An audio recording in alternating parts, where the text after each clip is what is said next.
Pulwama attack में हुए जो शहीद जवान हुए थे उन्हें श्रद्धांजलि देने से रोका गया प्रिंसिपल जीडीसी कालाकोट द्वारा।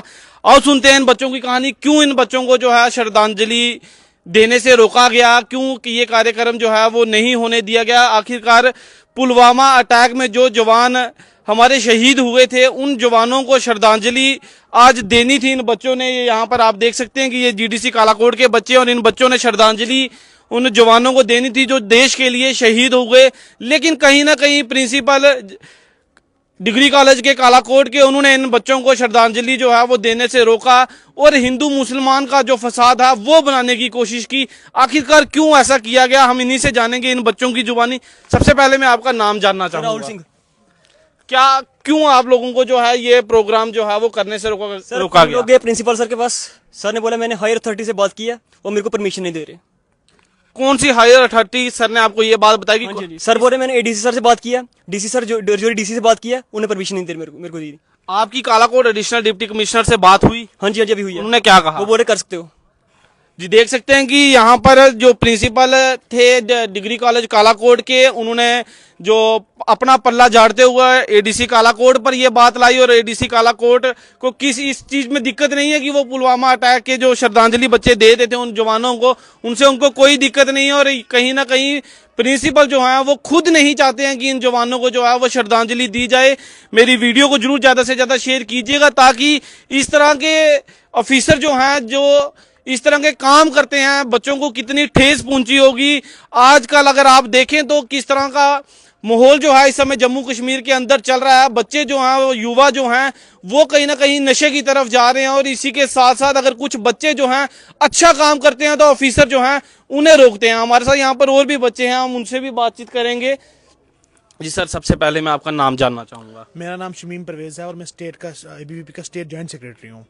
जैसे कि अभी भाई साहब ने बताया, हम एक हफ्ता पहले भी अपना प्रिंसिपल सर से मिलने के लिए उनके ऑफिस में गए, लेकिन उन्होंने मिलने से मना कर दिया। जब मिलने से मना कर दिया आपको? क्यों, क्या कहा उन्होंने? जब हम उनको मिलने के लिए गए उन्होंने मिलने से मना कर दिया। हमारे भाई साहब हैं वहाँ के प्रेसिडेंट हैं जो, ये गए तो उन्होंने बोला कि आप सर आप क्यों नहीं मिलना चाहते हमसे। उन्होंने कहा कि अगर मैं आपसे मिलूंगा तो कल को मुस्लिम समाज के लोग भी आके मुझसे मिलेंगे। मैं उनको बताना चाहूँगा कि एबीवीपी के अंदर मैं मुसलमान हूँ, मैं मुसलमान भी काम कर रहे हैं, हम सब मुसलमान भी वहाँ पर काम कर रहे हैं। आज आपको शर्म आनी चाहिए कि लोगों को हिंदू मुसलमान के ऊपर आप बांटते हो। तो मैं उनको बता दूं कि उन्होंने हमारे खिलाफ एक कंप्लेंट की कि हमने उनको धमकी दी।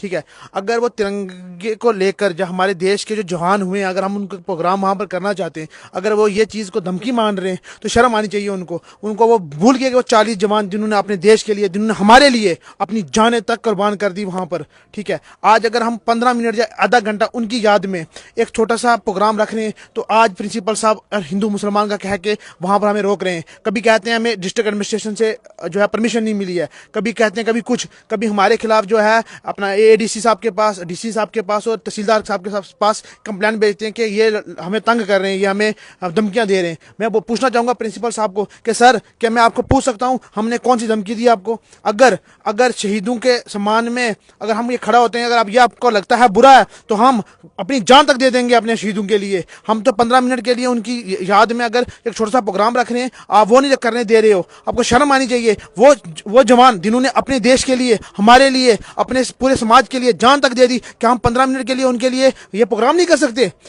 अगर आपको वहां पर प्रोग्राम करने नहीं दिया जाएगा तो इसके आगे का आपका क्या एक्शन रहने वाला है? अगर वो हमें वहां पर प्रोग्राम नहीं करने दिया जाएगा तो मैं आपको बता दूं, हम तमाम जितने भी हमारे एबीवीपी के कार्यकर्ता हैं, हम भूख हड़ताल पे बैठेंगे, हम रोड बंद करेंगे जब तक ये प्रिंसिपल के साफ जो है सख्त जो है वो एक्शन नहीं लिया जाएगा तो हम उस स्ट्राइक से नहीं उठेंगे। जी शुक्रिया। ये देख सकते हैं कि ये हमारे साथ एबीवीपी के जॉइंट सेक्रेटरी और ये टीम के जो भी मेंबर जो यहाँ पर इस समय मौजूद हैं। कहीं ना कहीं हिंदू मुसलमान किया जा रहा है। अभी स्टूडेंट्स पर अगर इस तरह के ऑफिसरान हिंदू मुस्लिम करेंगे तो कल को इन बच्चों का भविष्य जो है वो क्या होगा? कल जिस तरह से देखेंगे इस समय अगर जम्मू कश्मीर के अंदर जितने भी हिंदू मुसलमान भाई हैं वो आपस में भाइयों की तरह रहते हैं, और हमेशा एकता की मिसाल जो है वो कालाकोट से हिंदू मुसलमान की गई है। लेकिन कहीं ना कहीं कुछ अफीसरान जो हैं इस माहौल को खराब करना चाहते हैं और हिंदू मुसलमान आज ही इन बच्चों के सामने उन्होंने ये स्टार्ट कर दिया है कि उनका कहना क्या था, कि जिस तरह से इन्होंने बताया हमें कि उनका कहना था कि अगर आज आप इन जवानों को श्रद्धांजलि दोगे तो कल हमारे पास इसी तरह मुस्लिम समुदाय के लोग भी आएंगे कि वो भी कहेंगे कि हमें भी जो है अपने लोगों को श्रद्धांजलि देनी है। अगर कोई देश के लिए शहीद होता है, वो चाहे हिंदू हो, चाहे मुस्लिम हो, चाहे सिख हो, चाहे ईसाई हो, उसे अगर श्रद्धांजलि स्टूडेंट्स पेश देना करना चाहते हैं, अगर उन्हें श्रद्धांजलि देना चाहते हैं, तो इसमें सबसे बड़ी बात निकल कर ये आती है कि उन्हें दिक्कत क्या है कि अगर बच्चे शहीद जवानों को जो है वो श्रद्धांजलि देना चाहते हैं अगर, तो उन्हें किस तरह की दिक्कतें जो हैं वो आ रही हैं, उन्हें क्यों रोका जा रहा है। आखिरकार ये एक बहुत बड़ा सवालिया निशान है और ये कोई छोटी मोटी बात नहीं, ये बहुत बड़ी बात है कि एक 40 जवान जो कि देश के लिए शहीद होते हैं और उन शहीदों के लिए जब स्टूडेंट्स जो हैं वो श्रद्धांजलि पेश करना चाहते हैं और ऑफिसरान द्वारा, एडमिनिस्ट्रेशन द्वारा उन्हें रोका जाता है, ये एक बहुत बड़ी बात है। मैं चाहूंगा कि ये वीडियो जो है वो डीसी राजौरी तक पहुंचे, एलजी मनोज सिन्हा जी तक पहुंचे और इस वीडियो को जो है, इस वीडियो के मसले पर जो है वो जरूर संज्ञान लिया जाए, ताकि इस तरह से बच्चों के अंदर हिंदू मुसलमान का माहौल जो है वो पैदा ना किया जाए। देश के प्रति जो इनकी भावनाएं हैं उनको ठेस ना पहुंचाया जाए। हमारे साथ और भी यहाँ पर लोग हैं, हम इनसे भी बातचीत करेंगे। सर, मैं आपका सबसे पहले नाम जानना चाहूंगा। मेरा नाम एहसान लोन है। जी सर, क्या पूरा मसला है, क्यों आपको रोका गया, क्या प्रिंसिपल सर ने कहा, पूरी बात बताएं। जैसा कि हमारे बड़े भाई साहब ने बताया आपको कि सारा मसला इन्होंने ब्रीफ कर लिया, जैसे तो मैं यही चीज़ कहूँगा नॉर्मल सी क्लियर कि अगर कॉलेज में बंदा पढ़ने के लिए आता है, ठीक है, पढ़ने के लिए आता है, सीखने के लिए आता है, अगर कॉलेज का प्रिंसिपल सबसे बड़ा मतलब बड़ा सीनियर तो प्रिंसिपल होता है, प्रिंसिपल ही बच्चों में हिंदू मुस्लिम का करेगा, तो हम बाहर के लोगों को क्या एग्जाम्पल्स देंगे, उनको हम क्या बताएंगे कि हम कॉलेज में हिंदू मुस्लिम करने सीखने आते हैं। अगर वहाँ पे जिस हिसाब से प्रिंसिपल सर ने बोला कि मुस्लिम आएंगे ये वो, अगर वहाँ पे थोड़ा मतलब भावनाओं में बहक के हिंदू मुस्लिम आपस में लड़ने लगते तो उसकी जिम्मेदार कौन होता? वो तो जीडीसी का प्रिंसिपल ही होता ना।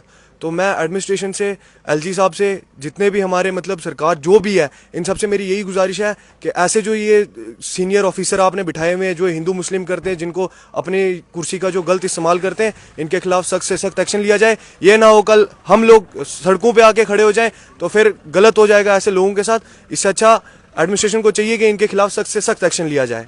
जी, देख सकते हैं कि सुन सकते हैं कि साफ तौर पे इनका बहुत अच्छी बात कही इन्होंने कि अगर आज बच्चों के दिलों में हिंदू मुसलमान किया जाएगा तो आखिरकार जो बाहर का समाज है वो किस तरह से सुधरेगा।